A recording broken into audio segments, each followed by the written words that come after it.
하나님 말씀 고린도전서 13장 5절 말씀을 같이 읽겠습니다. 시작. 무례히 행하지 아니하며 자기의 유익을 구하지 아니하며 성내지 아니하며 악한 것을 생각하지 아니하며. 이 시간 글로리아 찬양대가 하나님께 찬양으로 영광 돌립니다. 찬양 후에 사랑은 자기의 유익만 구하지 않는 것입니다 라는 제목으로 목사님 말씀 전하십니다.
옆에 있는 분을 쳐다보면서 대단합니다. 그냥 대단합니다 그러지 말고 대단합니다. 시작. 정말 대단해요. 너무 감사해요. 샬롬 찬양되죠? 글로리아. 내가 알면서도 묻는 거야. 글로리아 참 멋지네. 너무 훌륭해요. 여러분들이 막 또 지원을 하고 아주 참 대단합니다. 박수 한번 쳐드려요.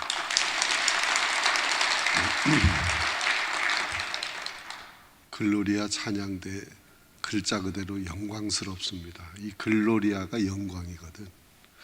너무 감사해요. 사람과 사람과의 관계를 인간관계라고 합니다. 인간관계 없이는 사람이 살 수가 없어요. 그런데 인간관계에서 가장 중요한 것이 무엇일까? 그것은 사랑입니다. 사랑의 관계, 참으로 중요한 것입니다. 그런데 인간관계를 할 때 어떤 사랑을 해야 하는 것인가? 어떤 사랑? 그것은 자기 유익을 구하지 않는 사랑입니다. 참으로 중요한 얘기입니다. 여러분, 사랑을 할 때 자기 유익을 구하지 않는다 하는 이 말은 의무보다 권리를 먼저 생각하면 안 된다. 의무를 생각해라. 여러분, 민주국가, 선진국은 권리보다는 의무를 더 중요하게 생각합니다. 그래서 이 선진국 사람들은 탈세를 하지 않아요. 그냥 세금을 꼬박꼬박 정직하게 잘 내려고 노력해. 그것이 선진국 사람들의 생활 자세예요. 수준이 높은 거야. 그런데 후진국은 어떻게 하면 세금을 안 낼까 연구하고, 그런데 그냥 아주 기발한 아이디어를 발휘하고 그렇습니다. 또한 선진국 사람들은 질서를 잘 지킵니다.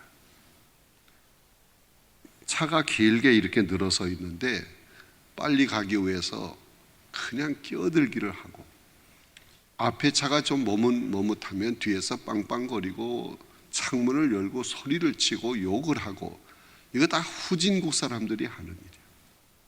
선진국 사람들을 보면요, 절대로 그렇게 하지 않아요. 차례를 그냥 기다리고 질서를 지키고 그렇게 합니다. 유명한 관광 명소에 가면 많은 사람들이 구경하기 위해서 몰려옵니다. 그리고 자기 차례를 기다리고 있는 거예요. 그 줄을 얼마나 길게 서는지, 한 줄로 쭉 서는 게 아니고 꼬불꼬불 이렇게 하도록 다 줄을 쳐놨어. 그러면 자기 차례를 맨 뒤에서부터 기다리면서 서서히 앞으로 가는데, 그것이 30분이 걸릴 수 있고 1시간이 걸릴 수 있어요. 그래도 절대로 새치게 하지 않습니다. 그냥 편안한 마음으로 서로 대화를 나누며 웃으면서 즐겁게 차례를 기다려. 근데 후진국 사람들은요, 그 기다리는 걸 잘 못해. 막 새치게 하고, 그리고 줄을 길게 서게 한다고 항의를 하고 난리가 납니다. 우리나라 사람들도 성격이 급한 사람들이 좀 있어요. 그래서 그런 관광 명소에 가면 길이 길게 늘어서 있는 걸 보면, 이거 안 되겠다, 여기서 뭐 기다리다가 하루 다 보내겠네, 사진이나 찍고 가자. 그리고 사진만 찍고 오는 경우가 가끔은 있어요. 기다리지를 못해. 질서를 안 지켜. 여러분, 이것이 뭐냐? 자기 유익만을 구하려고 하는 사람, 그런 사랑을 하기 때문에 그런 것입니다. 케네디 대통령이 대통령 취임 연설에서 아주 유명한 말을 했습니다. 국가가 내게 무엇 해주기를 바라지 말고 내가 국가를 위해서 무엇을 할 것인가를 생각해라. 나라가 나에게 뭘 해줄까? 그것만 바라지 말고 내가 나라를 위해서 뭘 해야 할까? 이것을 생각하라고 하는 것입니다. 의무를 잘 감당해야 한다, 그런 얘기입니다. 그러면 우리 성도들에게는 의무가 있을까요, 없을까요? 없지요? 있습니다. 그 세례 문답을 할 때 세례 교인의 의무가 뭐지요? 하면은 6가지 대답이 나옵니다. 그 앞글자만 따면 성헌기 전봉성입니다. 그 성헌기 전봉성이 뭐냐? 성수주일, 헌금생활, 기도생활, 전봉성, 전도생활, 봉사생활, 성경읽기. 6가지 의무입니다. 의무는 해도 되고 안 해도 되고 그렇죠? 반드시 절대적으로 해야 합니다. 그게 의무예요. 자, 우리 성도들에게 의무가 여러 가지가 있는데, 방금 말씀을 드린 성헌기, 전봉성 다 의무예요. 그런데 여러분이 가지고 있는 교재에 그 중에서 몇 가지만 말씀을 드리게 되는데, 여러분 가지고 있는 교재 속에 첫째 의무는 무엇이다? 공중 예배 출석이다 하는 말씀이 여기 있습니다. 공중 예배가 뭡니까? 정해진 공적인 예배 반드시 참여해야 한다, 이거예요. 여러분, 우리가 신앙생활을 하는 데 있어서 최우선적으로 해야 할 일이 뭐냐? 예배입니다. 예배를 잘 드리는 사람이 성도예요. 교회 나오기는 나오는데 예배를 등한히 하고 잘 드리지 않는다, 성도 아닙니다. 교회 학교에서 열심히 아이들을 가르치는 건 잘하는데 예배는 참석을 안 해. 그건 성도가 아니에요. 그건 교사 될 자격이 없어. 성도는 예배를 잘 드리는 사람을 성도라고 하는 거예요. 여러분, 예배를 잘 드린다고 하는 것은 하나님을 최우선적으로, 하나님 제일주의, 그렇게 생각하는 마음이에요.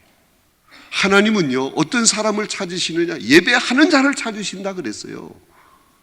하나님은 예배를 가장 귀하게 여기고 그 예배를 받으시고 그 예배를 드리는 자를 사랑하시고 앞길을 열어주시고 놀라운 은혜를 주실 줄로 믿습니다. 그런데 어디서 예배를 드리느냐? 내 교적이 있는 교회, 내 교회, 거기서 예배를 드리기 위해 힘써야 해요. 뭐 외국에 나갔는데 내 교적이 있는 교회, 이 서남교회에서 예배를 드리기 위해서 다시 왔다가 또 외국에 나가서 볼일 보다가, 그렇게는 뭐 할 수 없겠죠. 어쩔 수 없는 경우는 그렇게 하지만 우리가 될 수 있으면 내 교회에서 예배를 드려야 하는 것입니다. 여러분, 록펠러라고 하는 사람은 세계적인 큰 부호, 갑부요, 갑부. 엄청난 부를 누리는 사람이야. 그런데 그 사람이 그렇게 큰 부자가 된 이유가 있어요. 그것은 자기 어머니의 유언을 잘 지켰어. 어머니의 마지막 남긴 유언이 뭐냐? 10가지가 있어요. 여러분이 가지고 있는 교재에도 있는데 뭐 1, 2, 3 이렇게는 안 했지만 다 하나하나 세어보면 10가지인데, 거기를 보면 첫째는 하나님을 아버지로 섬겨라 하는 유언을 남겼어요. 하나님을 아버지로 섬겨라. 두 번째, 목사님을 하나님 다음으로 섬겨라. 세 번째, 온전한 11조를 드려라. 네 번째, 주일 예배를 본 제단에서 드려라. 그리고 다섯 번째, 원수 맺지 말아라. 여섯 번째, 기도로 하루를 시작하라. 일곱 번째, 하루에 마치는 것도 기도로 마쳐라. 여덟 번째, 성경을 매일 읽어라. 아홉 번째, 선한 일에 힘써라. 선한 일을 많이 해라. 열 번째, 예배를 드릴 때는 앞자리에 앉아라 하는 이 유언을 남긴 거예요. 자, 이 록펠러가 어머니의 유언대로 살았어요. 그렇게 살기 위해 노력을 했어. 그럴 때 하나님께서 그에게 복을 주시는데 엄청난 복을 주셨어요. 세계적인 부자가 되도록 만들어 주셨어요. 하나님이 그의 삶을 책임져 주신 것입니다. 따라합시다. 예배보다 귀한 것은 없습니다. 그렇습니다. 교회 봉사도 중요하지만 그거보다 더 우선적인 것, 그거보다 더 먼저 최우선적으로 해야 할 일은 예배예요. 하나님은 예배하는 자를 찾으십니다. 예배가 우리의 의무예요. 아브라함과 이삭을 보세요. 그는 가는 곳마다 먼저 하나님께 예배를 드렸어. 하나님은 그 예배를 받으시고 그들을 기뻐하시고 그들의 가는 길을 인도하시고 하늘의 문을 여시어 언약된 복을 쏟아 주신 것입니다.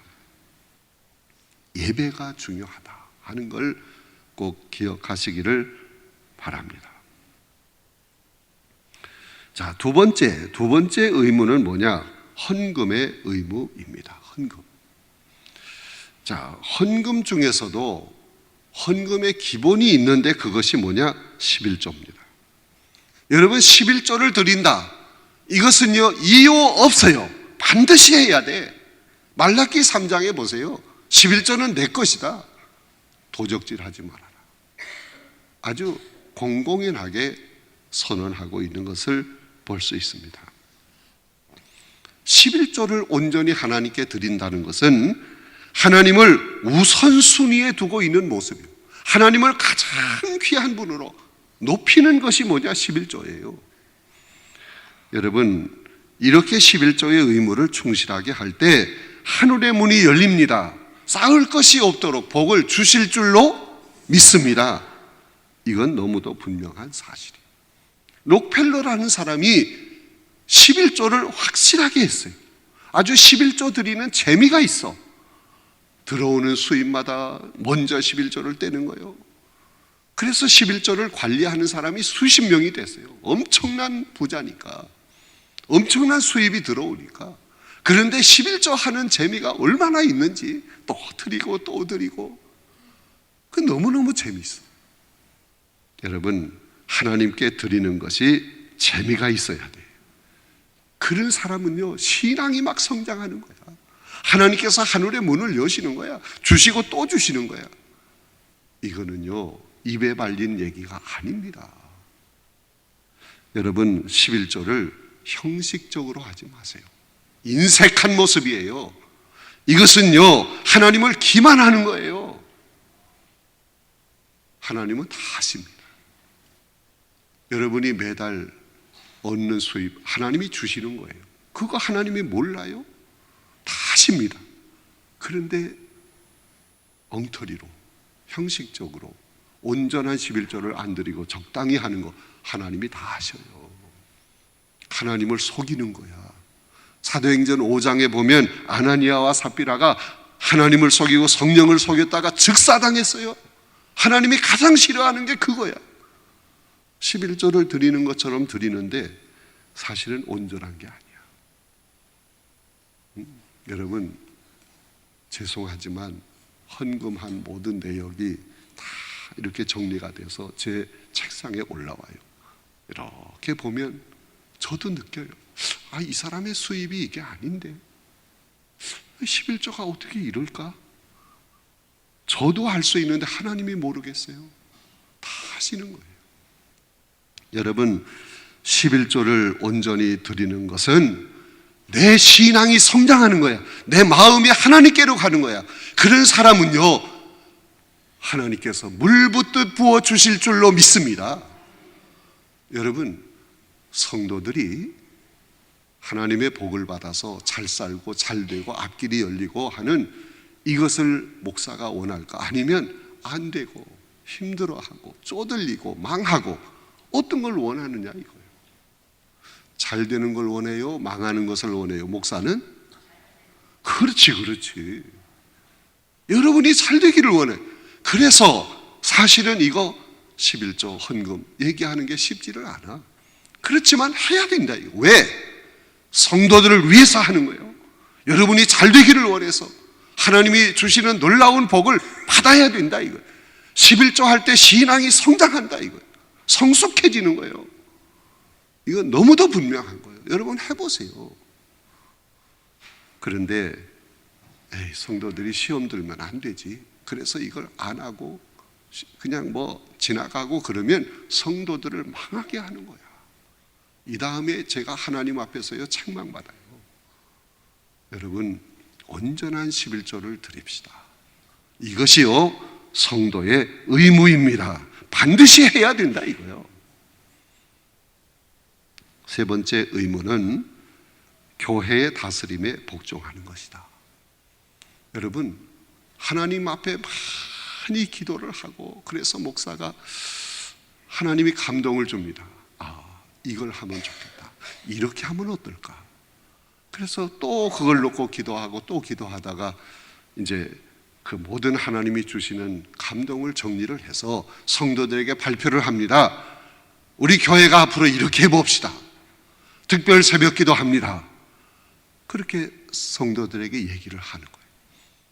여러분, 힘들어도 어려워도 꼭 나오세요. 그 특별 새벽 기도 다 참여합시다. 오 해피데이 5,000명 이상 한번 해봅시다. 그러면요, 목사님은 우리를 들들 볶고 그래가지고요 순종하지 않고 거부합니다.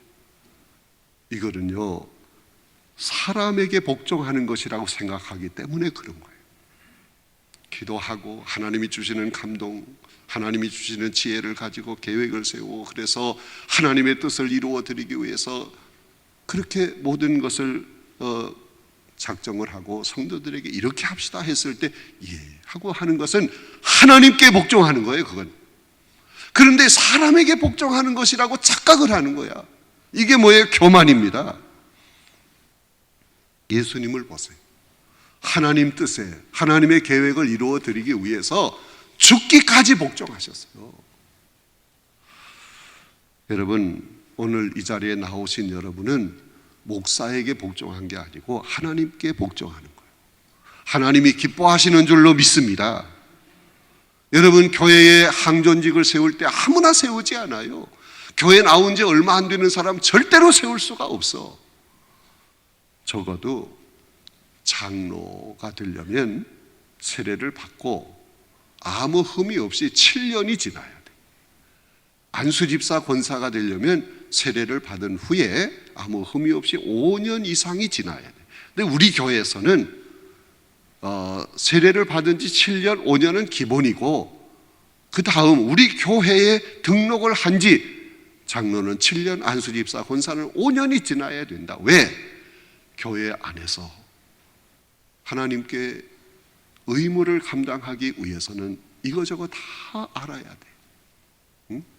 교회가 지금 어떤 방향으로 가는지, 뭘 요구하는지, 교회에서 행하는 것이 뭔지 이거를 5년, 7년 지나면서 다 보고 느끼고 그래서 내가 이 교회에서 이렇게 해야 되겠다 하는 걸 깨닫게 하기 위해서 그런 기한을 두는 거예요.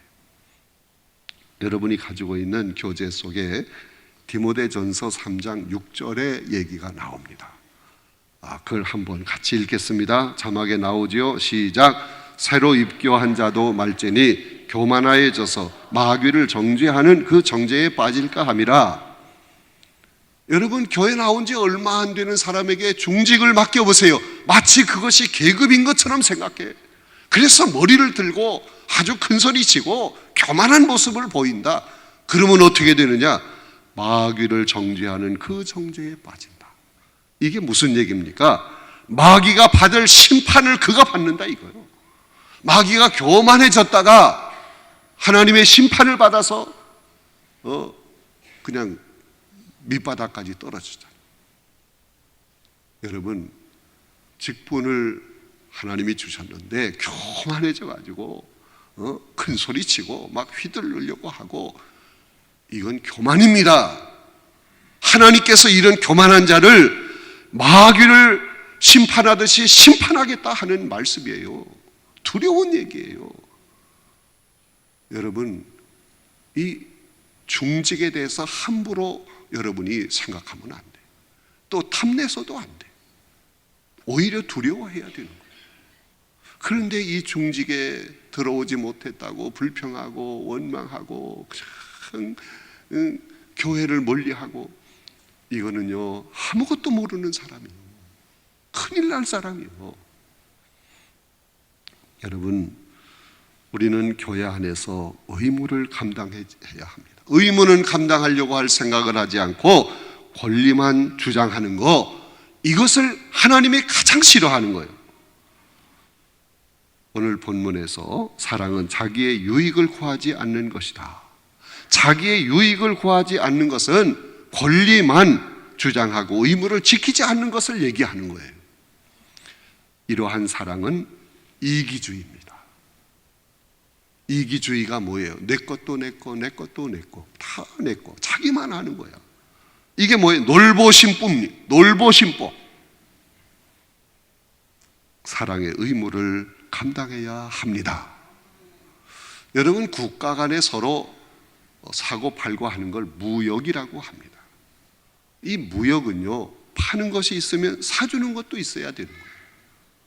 그런데 우리나라에서 파는 것만 좋아하고 외국에서 들여오는 거 사주는 건 싫어하고 결사반대, 이건 무역이 아니에요. 주는 것이 있으면 받는 것도 있고 파는 것이 있으면 사주는 것도 있어야 하는 것입니다. 내 유익만 구해서는 안 된다, 그런 얘기예요. 내 유익만 구해서는. 여러분이 가지고 있는 교재에 미우라 아야코에 대한 이야기가 나옵니다. 미우라 아야코라는 사람이 신앙생활을 잘 잘하는 여인이었습니다. 남편이 직장 생활을 하는데 그 직장에서 얻는 수입만 가지고는 생활이 파듯하고 늘 어려워. 그래서 이 아야코가 하다가 이제 뭘 계획을 했느냐 하면 작은 가게 하나를 얻어서 구멍가게를 해야 되겠다. 그래서 그 일을 시작을 했어요. 그런데 이 미우라 아야코가 자기 집에 찾아오는 손님들을 정말 진심으로 사랑하는 마음으로 정성을 다해서 서비스했어요. 기쁨으로 오는 손님을 맞이하고 좋은 물건을 어떻게든지 주려고 노력을 하고 정직하게 하려고 하고, 이게 이 소문이 퍼졌어요. 많은 사람이 그 가게에 와서 물건을 삽니다. 이웃 동네에서도 옵니다. 그러니까 이 작은 가게에 물건이 더 많아져야 돼. 그게 점점 많아지게 되고 가게를 넓히게 되고 나중에는요 추럭으로 그냥 물건을 막 실어오기 시작하는 거예요. 어느 날 이 미우라 아야코의 남편이 퇴근을 하고 집에 와서 가만히 보니까 부인이요 얼마나 바쁜지 그냥 뭐 쉴 새가 없어. 장사는 잘 되는데 너무 바쁘구나. 그래서 그날 저녁에 자기 부인에게 남편이 은밀하게 얘기를 합니다. 여보, 우리 가게가 잘 되어서 돈을 많이 버는 건 너무 좋은데 우리 가게가 그렇게 잘 되면 주변에 다른 구멍가게 안 되잖아. 그들은 어떻게 먹고 살아? 그 얘기를 하니까요 미우라 아야코가 알아들었어요. 내가 그거 미처 생각하지 못했네. 알았어요 여보. 그러더니 그 다음 날부터요 물건을 적게 사오는 거예요. 안 사오는 것도 있어. 그래서 없는 걸 찾으면 저 옆에 가게 가보라. 그래서 옆으로 보내고, 그러다 보니까 시간 여유가 생기는 거예요. 그 여유를 가지고 글을 쓰기 시작했어요. 조금 글을 써서 마침내 완성을 시켰는데, 그가 쓴 그 책이 뭐냐? 제목이 뭐지요? 빙점이라는 거예요. 영화도 됐잖아요. 여러분, 사랑하면 주는 것입니다. 사랑하면 주고 싶어집니다. 사랑하면 줄 것이 생겨. 이게 사랑의 원리야. 자기 유익만 구하는 사람은 줄 것이 없어. 있는 것도 뺏어 오려고 그래. 그러나 사랑하면 주게 되고 주고 싶어지고 줄 것이 생기고. 여러분, 부모가 아이들을 사랑하면 자꾸 주고 싶잖아요. 줄 것이 없으면 안아주기도 하고 뽀뽀해주고 다 주는 거야. 그게 주고 싶고 줄 것이 생기고. 하나님을 사랑하게 될 때 하나님께 드리게 되고 드리고 싶어지고 드릴 것이 생기고 그렇습니다. 여러분, 하나님께 드리는 기쁨을 얻는 사람, 하나님 사랑하는 거예요. 그것이. 그러면 하나님께서 더 많은 거, 더 큰 거 하나님께 드릴 수 있도록 주시고 또 주시고 눌러서 흔들어서 넘치도록 채워주실 줄로 믿습니다. 하나님 사랑하면 드리게 되고, 하나님 사랑하면 드리고 싶고, 하나님 사랑하면 드릴 것이 생기고. 할렐루야. 이것이 하나님의 사랑입니다. 사도행전 3장에 보면 베드로와 요한이 등장을 합니다. 어느 날 제9시 기도 시간에 성전에 나갔습니다. 그런데 성전 미문에 안전뱅이가 있어요. 무엇을 줄까 하고 이 베드로와 요한을 쳐다봅니다. 이 베드로와 요한이 하나님의 사랑을 가지고 그를 쳐다보니 주고 싶어. 무엇을 줄까? 줄 것이 생겼어. 그래서 이 베드로와 요한이 그에게 얘기하잖아요. 우리에게, 나에게 은과 금은 없지만 내게 있는 것으로 내게 주노니 곧